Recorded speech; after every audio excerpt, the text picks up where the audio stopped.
He didn't say much. Wore a flannel shirt, jeans, and a ball cap with no insignia. His shooting stance was old school. His grouping flawless. The younger guys thought he was just some retired trucker burning ammo. Until a SEAL recruit caught a glimpse of the tattoo on his forearm while reloading and froze. Not because it was flashy, but because it wasn't.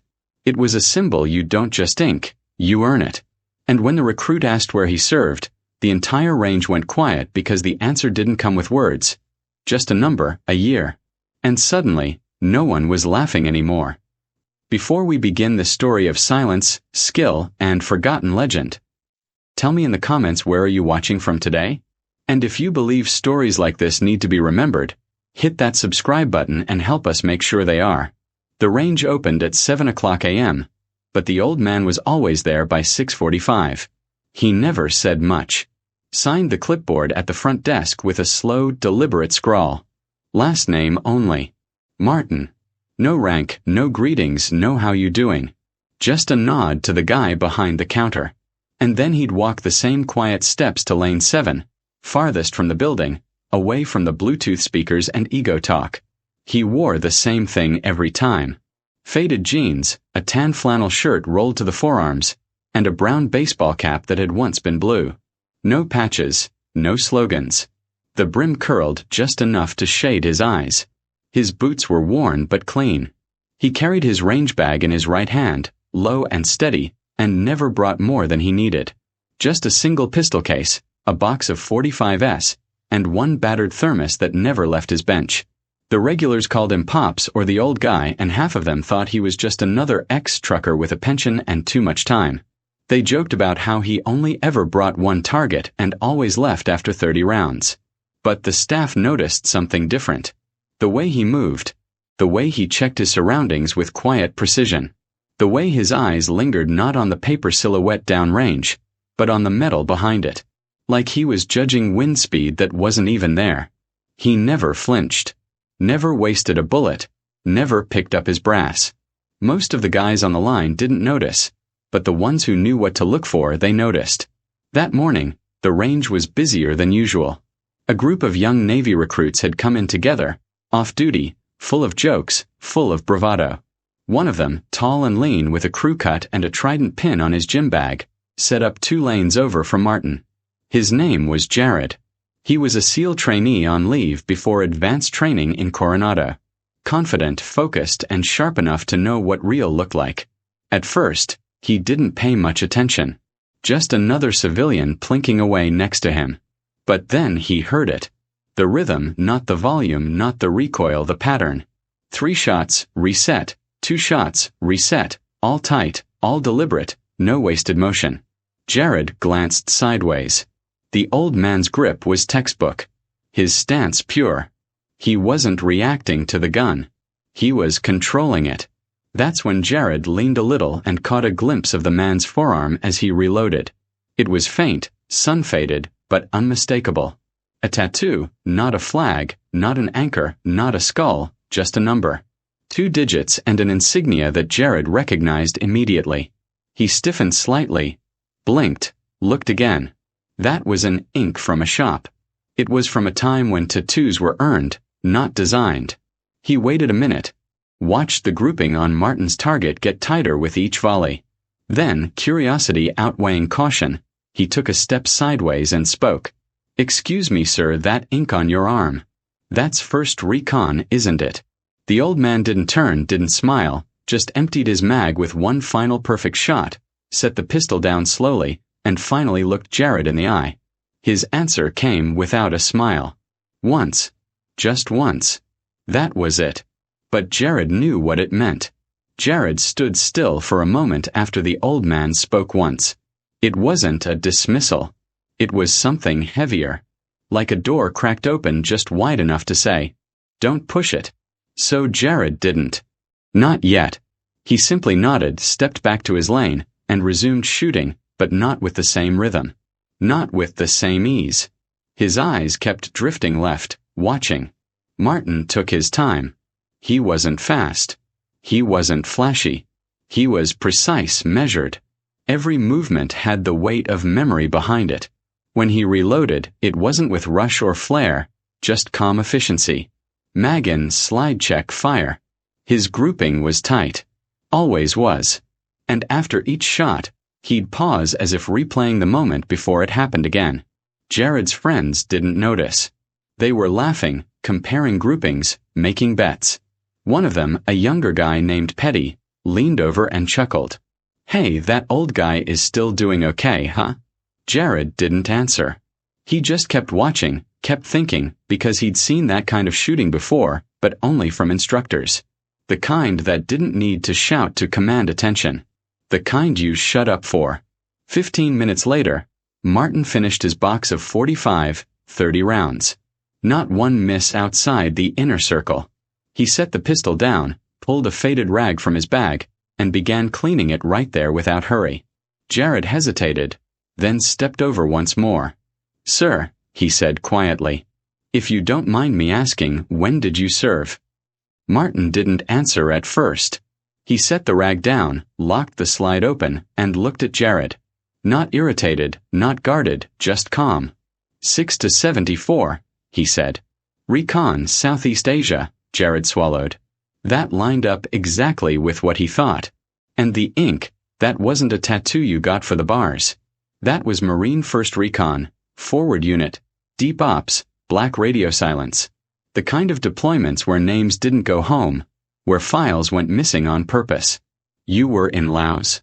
Jared asked. Martin gave a half nod, among other places. That's when the volume of the other lanes began to fade. Not literally, but in feel. Like the rest of the range had shrunk into a quiet corridor around Lane 7. Even the joking behind them softened. A few of the younger guys had picked up on Jared's body language. One or two started watching from a distance. "Did you ever train with the SEALs?" Jared asked. Martin allowed himself the faintest smile. "We all did a little of everything back then. You swam, you survived, or you didn't." Jared couldn't help but grin. "Sir, my co told us about an op in 1971, deep jungle recovery. The guy who led the XFIL was wounded but carried 2 men out under fire. They said it was classified for years." Martin didn't blink. A lot of things were classified for years. And just like that, the door closed again. Not harshly, just enough to remind Jared that some stories weren't told. They were carried. Like rounds that hadn't been fired, like names that weren't written on medals.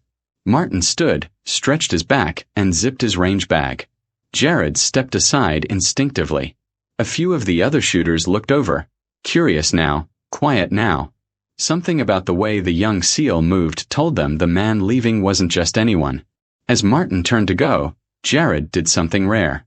He snapped to attention. No joke, no sarcasm, just respect. Martin stopped mid-step, looked back. Jared spoke clearly. "Sir, thank you for your service." "Truly." Martin studied him for a moment, then walked back over slowly and placed something into Jared's hand. A coin, heavy, real. It bore the 1st Recon insignia on one side and a single word on the other. "Still here." Then he leaned in, voice low. "You'll know when it's your time to go quiet. Until then, earn it." And then he walked away. No salute, no handshake, just a man disappearing into the morning sun, leaving behind a silence louder than any story he could have told. Martin was gone before most of them even noticed. No goodbye, no nod. Just picked up his bag, thermos tucked under one arm, and disappeared into the rising sun like the morning was done with him. Jared stood there for a long moment, the weight of the coin still in his palm, his brain spinning faster than his pulse. He'd seen men try to fake valor. He'd seen posers wearing stolen insignias and made-up patches. This was something else entirely. The coin wasn't decorative. It wasn't mass-produced. It was the kind that was never supposed to exist in the first place. "Yo, Jared." One of his buddies called from a few lanes down. "You good?" He didn't answer at first. Then he slowly turned and walked toward them, holding out the coin without a word. They crowded in around him, expecting a joke. Another smart remark. But as soon as they saw the insignia, Recon, old school, Vietnam era, they went quiet. Dead quiet. Petty muttered, "No way. That's real." Jared nodded. "It is." Another guy frowned. "Who gave it to you?" Jared's eyes scanned the empty lane Martin had stood in. "The man you all ignored. The one you laughed at?" That was Staff Sergeant Thomas Martin. None of them responded. They didn't need to. The silence in their throats said more than words could. Jared walked back to the front desk, holding the coin like a sacred object. The guy behind the counter was sipping coffee and scrolling his phone. He looked up casually. "Everything all right?" Jared placed the coin on the counter gently. "You know this man." The clerk squinted. "That the old guy from Lane 7? Jared nodded. "Name's Martin." "What's his first name?" The guy turned to his screen, tapped a few keys. "Let me check. T. Martin. Signed up almost 10 years ago. Never missed a payment. No credit card, just cash. No email either. Old school all the way." He paused. "Whoa. Says here he marked do not publish name for recognition, events, or honors. That's rare." Jared leaned in. "You know why?" The clerk shrugged. "Nah. Only thing he's ever said to me was once when I thanked him for his service.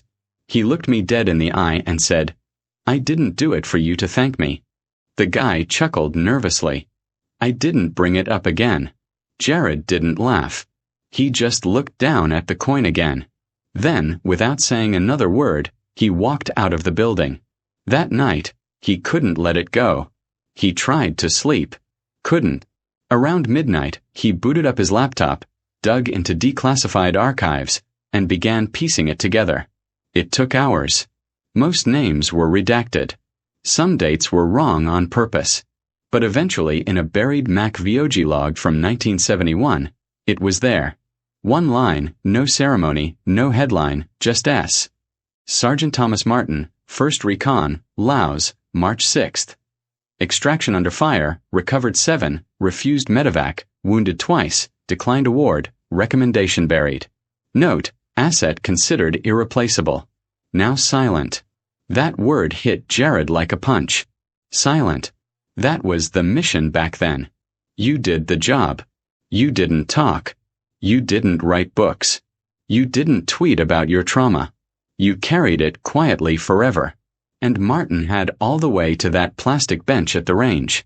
All the way to that last box of 445 ACP.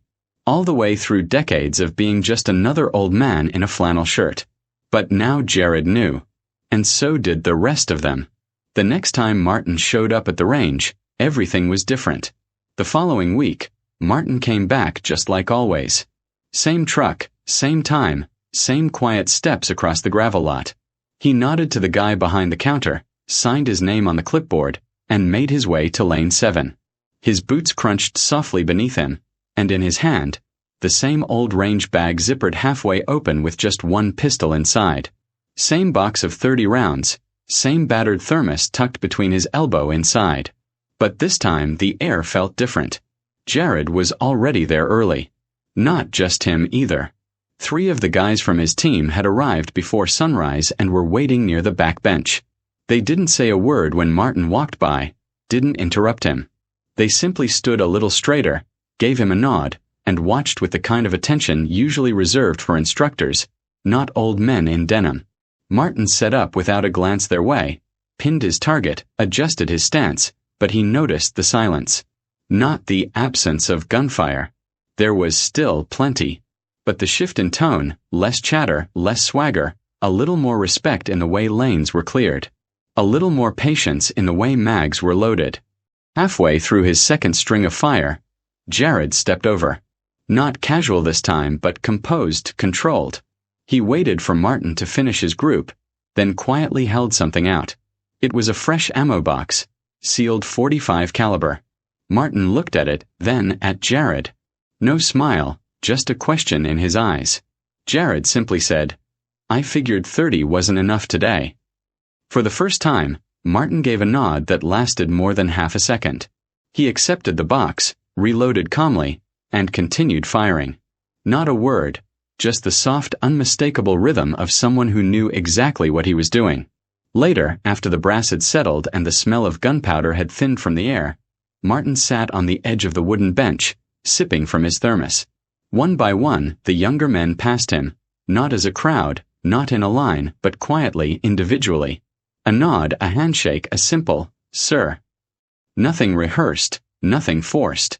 Petty, the kid who had joked a week earlier, lingered a little longer than the others. He cleared his throat. "We looked you up. Some of us, you saved a lot of people." Martin wiped the rim of his thermos with his sleeve. "They saved each other," he said. Petty opened his mouth to respond, then thought better of it. He just nodded and walked away. The last to remain was Jared. He sat beside Martin on the bench, both men staring down range at nothing in particular. They didn't speak for a while. Finally, Jared asked, "You ever think about teaching?"